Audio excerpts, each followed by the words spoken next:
आइए बच्चों, आज हम करते हैं 10वीं कक्षा के लेसन 4 जिसका नाम है द्विघात समीकरण। तो बच्चों ये लेसन करने में बहुत इजी है क्योंकि हमने लेसन 2 इसके पहले किया है। तो ये लेसन 2 से ही मिलता जुलता एक सवाल है हमारा, और इसके अंदर हम क्या क्या सीखने वाले हैं हम ये देख लेते हैं।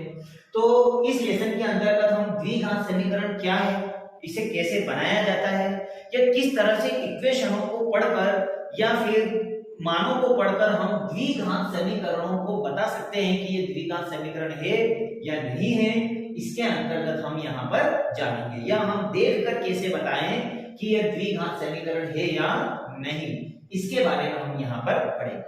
उसके बाद में हम देखेंगे कि द्विघात समीकरण को हल करने की कौन कौन सी विधियां हैं, अर्थात हम द्विघात समीकरणों को कौन कौन सी विधियों के द्वारा हल कर सकते हैं। फिर हम देखेंगे इस विधियों में पहली विधि हम देखेंगे गुणनखंड विधि, फिर दूसरी विधि देखेंगे हम पूर्ण वर्ग विधि, और तीसरी विधियों में हम द्विघात समीकरणों को हल करेंगे सूत्र विधि या श्रीधराचार्य विधि के द्वारा हम इसे सॉल्व करेंगे। अब इसमें बच्चों एक हमारे पास जो आ रहा है गुणनखंड विधि, ये आपके लिए बहुत इजी रहेगी क्योंकि यह पहले हम लेसन 2 में कर चुके हैं, जिसमें हमने बहुपदों के गुणनखंड किए थे और उसके मूल निकाले थे, अर्थात उसके शून्याङ्कों को हमने ज्ञात किया था। ठीक उसी तरह से यहाँ पे भी हम गुणनखंड विधि के द्वारा इसे सॉल्व करेंगे। आपके पास में अब दो नई विधियां आएंगी जिसमें पूर्ण वर्ग विधि और द्विघात सूत्र विधि का हम उपयोग करेंगे। ये आपके लिए दोनों नहीं है, तो ये जब हम करेंगे तभी आपको बता देंगे इसमें कौन से फार्मूलों का यूज होगा और उन फार्मूलों के द्वारा हम कैसे इसके गुणनखंड कर सकते हैं। बहुत इजी रहेगी। और उसके बाद में हम देखेंगे द्विघात समीकरणों के मूलों की प्रकृति, अर्थात जब हम उसके मूल निकालेंगे तो वो प्लस में है या माइनस में है, हमें उसकी प्रकृति को बताना पड़ेगा।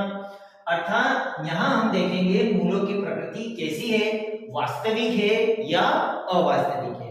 तो इसमें अगर मूल हमारा जो है डिस्क्रिमिनेट है, वो अगर प्लस में आ जाएगा तो हम कहेंगे मूलों की प्रकृति वास्तविक है, और अगर माइनस में आ जाएगा तो हम कहेंगे मूलों की प्रकृति अवास्तविक है।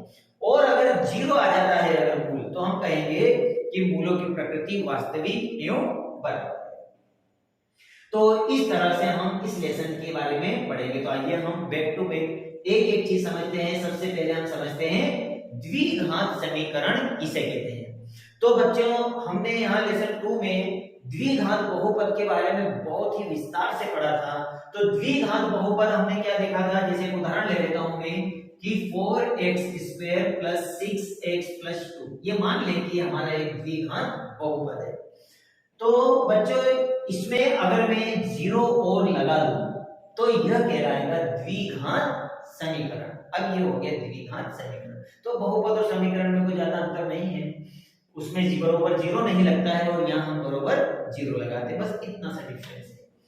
अब बच्चों अगर यहाँ पर हम इसके मानक रूप की बात करें तो इसका मानक रूप क्या होगा, तो जैसे हमारा द्विघात बहुपद का मानक रूप था, ठीक उसी तरह इसका भी मानक रूप होगा। जैसे ये हो जाएगा मेरे पास में x², ओके, फिर ये हुआ प्लस, ये हुआ x और प्लस 2। अब बच्चों यहाँ समझने की बात है कि जैसे मैंने x² लिखा है तो यहाँ प्लस माइनस कुछ भी हो सकता है, ये प्लस भी हो सकता है या माइनस भी हो सकता है। यहाँ पर हम कुछ भी लिख सकते हैं, कोई इश्यू नहीं, कोई प्रॉब्लम नहीं है, यहाँ हम प्लस माइनस में कुछ भी ले सकते हैं। अभी मैंने प्लस लगा दिया है। अब जैसे मेरे पास में x² का कोएफिशिएंट क्या है, 4 है, तो मैं इसकी जगह a लिख सकता हूँ, अर्थात इसका मतलब क्या होगा कि a का मान 4 होगा।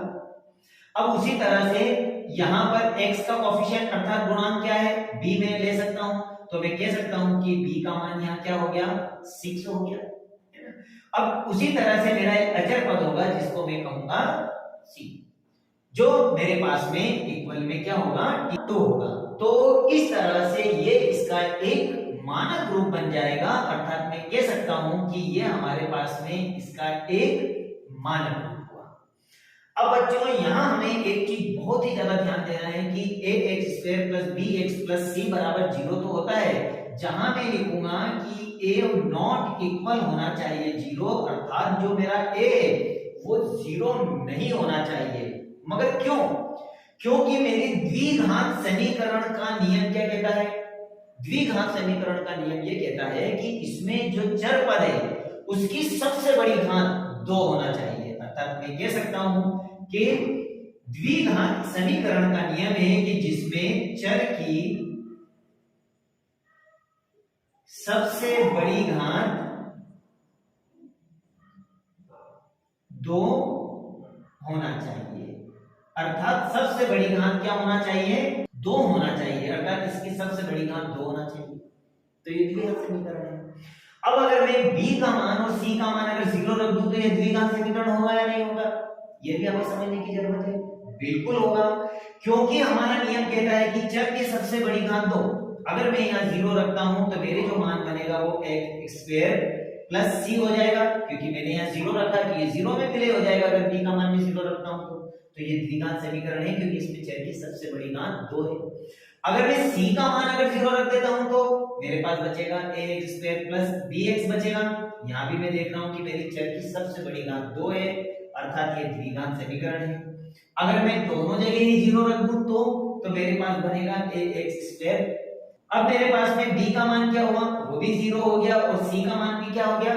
0 हो गया। लेकिन मेरे पास में a का मान तो है ना यहाँ पर, और इसकी सबसे बड़ी घात क्या है? 2 है, जो मेरे इस नियम को संतुष्ट करती है। तो मैं कह सकता हूं कि यह भी द्विघात समीकरण है। लेकिन अगर मैं a का मान अगर 0 रख देता हूं, अगर मैं a का मान यहाँ 0 रख देता हूं तो अब मेरे पास में यहाँ पर जो इक्वेशन तैयार होगी वो क्या तैयार होगी? अगर मैं 0 रखता हूं तो ये मेरा पूरा 0 में मान खत्म हो जाएगा, अर्थात ax प्लस c बराबर 0। ये मान मेरे पास शेष बचेगा अगर मैं यहाँ 0 रखता हूं तो। अब यहाँ पर क्या है? द्विघात समीकरण है, तो हम कह सकते हैं कि ये द्विघात समीकरण नहीं है, क्योंकि यहाँ चर की सबसे बड़ी घात 2 नहीं है। तो हमें यही समझना है और इस लेसन में हम यही कहने वाले हैं कि किस तरह से किसी इक्वेशन को देखकर मैं बता दूं कि ये द्विघात समीकरण है, या किसी भारत के सवाल को पढ़ के मैं बता सकूं कि ये द्विघात समीकरण है या नहीं है। हम लगभग इस पार्ट में यही पढ़ेंगे। पार्ट बहुत इजी होने वाला है, बस मेरे साथ में आप बने रहना। तो आइए हम करते हैं एक एक स्टेप टू स्टेप इन सवालों को। तो यहाँ पर हम सबसे पहले इस पार्ट को समझने से पहले हम इसके उदाहरणों को समझते हैं। तो हम यहाँ पर सबसे पहले उदाहरण नंबर 2 से स्टार्ट करेंगे, उसके बाद मैं आपको उदाहरण नंबर 1 कराऊंगा। तो आइए हम करते हैं उदाहरण नंबर 2। अब हम करते हैं उदाहरण नंबर 2। उदाहरण नंबर 1 करने से पहले हम देख लेते हैं उदाहरण नंबर 2, क्योंकि उदाहरण नंबर 2 को देखकर हमें बताना है कि यह द्विघात समीकरण है या नहीं। तो बच्चों, द्विघात समीकरण है या नहीं, इसके लिए मैंने आपको एक चीज याद करवाई थी कि द्विघात समीकरण के लिए अगर x जो हमारा x होता है उसकी सबसे बड़ी घात अगर 2 हो तो मैं कह सकता हूं कि यह द्विघात समीकरण है, नहीं तो यह द्विघात समीकरण नहीं है। सीधा सा फंडा है, इसकी सीधी सी कहानी है। हमें यहाँ पर ये देखना है कि जो अचर पद है वो इसकी डिग्री 2 होना चाहिए। अगर 2 है तो वो द्विघात समीकरण है, या 2 से कम है या 2 से ज्यादा है तो मैं कहूंगा कि ये द्विघात समीकरण नहीं है। तो सबसे पहले तो मुझे यहाँ से ब्रैकेट सॉल्व करना होगा और ब्रैकेट सॉल्व करके फिर बताना होगा कि ये द्विघात समीकरण है या नहीं। तो आइए बच्चों अपन देखें इसको सॉल्व करके। तो इस तरह का जो ब्रैकेट है वो हमने 9th में सॉल्व करना सीखा था। इसमें हमने एक इक्वेशन लगाई थी और उस इक्वेशन के आधार पर हमने यहाँ पर इसे सॉल्व किया। तो आइए, अगर आपने वो सूत्र याद नहीं किया हो तो मैं आपको लिखवा देता हूँ, आप उसे अच्छी तरह से याद कर लेना और उसके बाद ही इसको सॉल्व करना प्रारंभ करना। तो इसका मैंने सूत्र लिखवाया था a माइनस बी का होल स्क्वायर बराबर है a square minus 2ab plus b square, ये इसका फार्मूला है। तो यहाँ हमें ये भी पता है कि a का मान आपका पहला अर्थात x होगा और b का मान 2 होगा।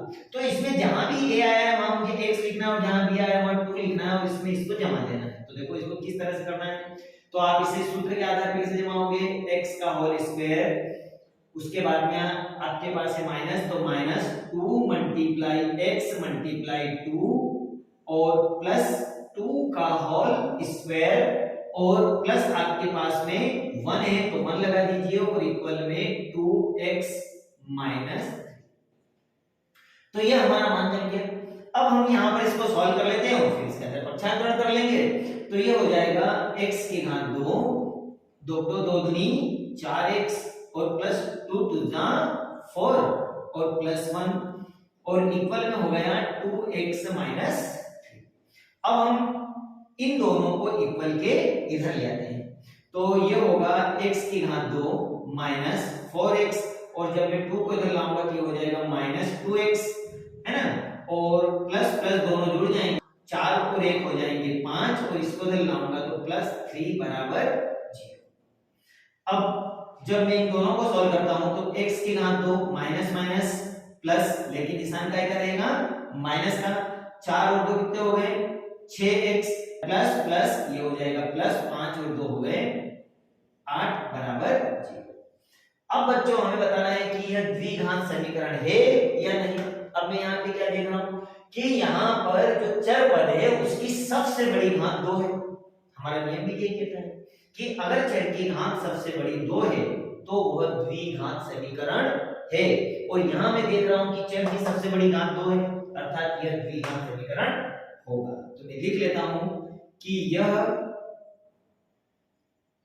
द्विघात समीकरण है। बड़ी आसानी से हमने सवाल को सॉल्व कर लिया, और आप भी बड़ी आसानी से इसको कर सकते हो। एक दो बार इसका रिवाइज करें। अब ठीक उसी तरह हम देखते हैं क्वेश्चन नंबर 2 को। तो बच्चों में सूत्र मिटा रहा हूं, आप इसे अच्छी तरह से लिख लेना और याद कर लेना। अब इसमें हम देखते हैं कि यह द्विघात समीकरण है या नहीं। तो सबसे पहले तो मुझे यहां से और यहां से इन दोनों के ब्रैकेट सॉल्व करने होंगे, और ब्रैकेट सॉल्व करने के बाद देखना होगा कि ये x स्क्वायर में आता है कि नहीं आता है इसका मान। तो ये जब इसको हल करेगा तो x की घात 2 और यहां पर इसका मल्टीप्लाई होगा तो ये हो जाएगा x और प्लस 8 बराबर x का x में गुणा करो तो x स्क्वायर, x का प्लस माइनस माइनस 2 में गुणा करोगे तो 2x plus minus plus plus ये हो जाएगा प्लस, और ये हो गया 2x और माइनस प्लस माइनस 2 2 दूनी 4। अब ये दोनों तो धन ऋण के यहाँ पर कैंसिल हो गए क्योंकि दोनों सेम है, तो हम इन्हें काट सकते हैं। ये हो जाएगा x की घात 2 और इस x का पक्षांतर इधर कर लो तो ये माइनस में हो जाएगा x स्क्वायर और प्लस x और प्लस 8 और 4 को जब इधर लाओगे तो ये हो गया प्लस 4 बराबर 0। तो यहाँ भी हम देख रहे हैं कि x स्क्वायर कैंसिल हो गए क्योंकि धन ऋण के, तो धन ऋण के आपस में सेम होते पड़ रहे। अब हमारे पास बचेंगे x और ये दोनों हो जाएगा 8 और 4 12 बराबर 0। अब यहाँ पर देखो कहानी, यहाँ आपको समझ में आएगा क्या यहाँ पर x की घात 2 है बड़ी से बड़ी, तो हम कहेंगे बिल्कुल भी नहीं।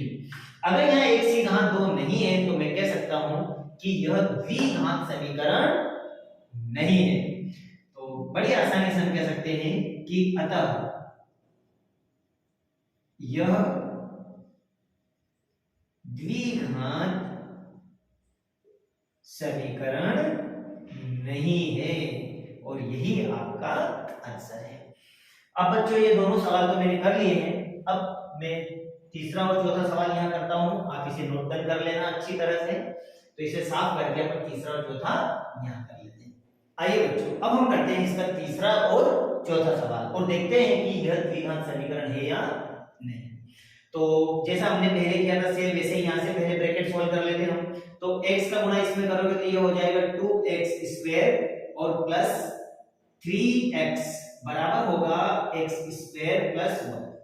अब बच्चों यहाँ दो कंडीशन बन सकती है, आप चाहो तो इसका पक्षांतरण इधर कर दीजिए या इसका पक्षांतरण इधर, लेकिन हम ये जरूर ध्यान देंगे कि जो मेरा x स्क्वायर है वो हमेशा प्लस में आए, क्योंकि आगे जब हम इन सवालों को सॉल्व करेंगे तो ये अगर x स्क्वायर अगर माइनस में आता है ना तो ये हमको सॉल्व करने में कठिनाई आती है। तो हम शुरू से इस बात का ध्यान दें कि हमारा जो x स्क्वायर वाली जो संख्या होती है, जो चर पद होता है, ये हमारा प्लस में ही हो। अगर ऐसा नहीं है तो फिर हमें माइनस को कॉमन लेना होता है। तो हमें इस कंडीशन से बचने के लिए हम इन दोनों का पक्षांतरण इधर कर देते हैं। तो 2x स्क्वायर जब मैं इसको इधर लाऊंगा तो ये हो जाएगा माइनस x स्क्वायर और प्लस 3x और माइनस 1 बराबर क्या हो गया 0, क्योंकि इसको इधर लाऊंगा तो ये भी माइनस में हो जाएगा। अब यहाँ पर प्लस माइनस माइनस 2x में से एक x घटाएंगे तो हमारे पास बचेगा x square plus 3x minus 1 बराबर 0। ये कहानी है इसकी। अब हमें अच्छी तरह समझ में आ गया है कि ये द्विघात समीकरण है या नहीं। तो अब मैं यहाँ पे देख रहा हूं कि जो x की सबसे बड़ी घात है वो हमें क्या दिखाई दे रही है 2 है।